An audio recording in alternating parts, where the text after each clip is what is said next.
Гүлгө келген адамдын назарын өзүнө буруп, таза абанын булагы болгон бөлмө гүлдөрүн Жыпаркүл Насырова 10 жылдан бери өстүрүп келет. Бул гүлдү мен кичинекейимден баштап багып келатам да. Эмне үчүн себеп дегенде бул апамдын эмеси да.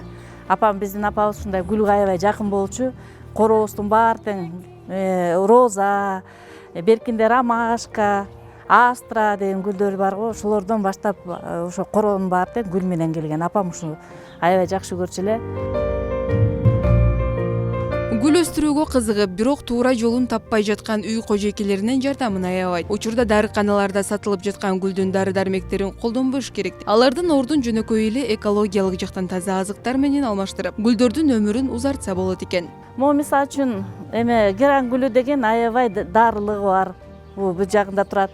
Бул деген жүрөк ооруга, кечине комнатага жаткан комнатага койсо спокойствие берет. Чаңды күндүзгү чаңды сорот да түнкүсүн кайта таза аба жиберет.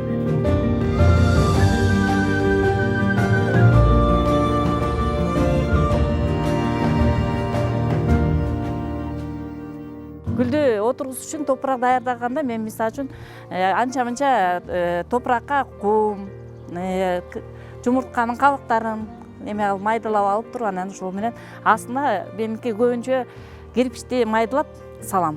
Алар деген баягы сууну жакшы эме кылат да, кармайт. Буларга влажность берет да. Ошон үчүн мен ошонун астына, гүлдүн астына, биринчи топурактын астына мен эме кылам, кирпичтен салып, анан барып топурак салып, анан гүлдү отургузам.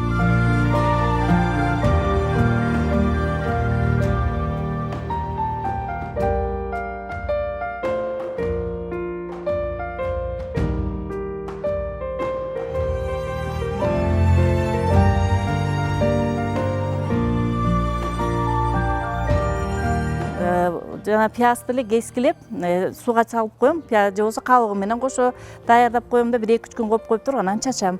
Ошондо бул гүлдөрдүн эмесинде биттеп деп айтылат. Гүлдөр баштагандачы, бутондор ачыла баштаганда ошолорго чачып койсоң, булардын баары түшөт. Анан пияздын согу, ошо суу менен. Ошентип эле дарылайт.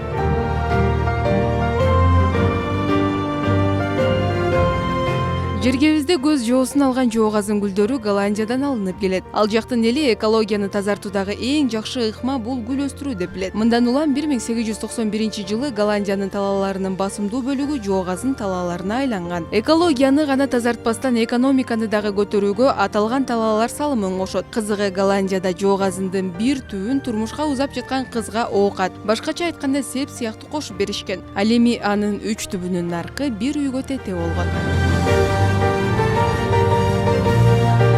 Айжан Нурманбет кызы, Алтынбек Сакиев, New TV Таңманай программасы үчүн.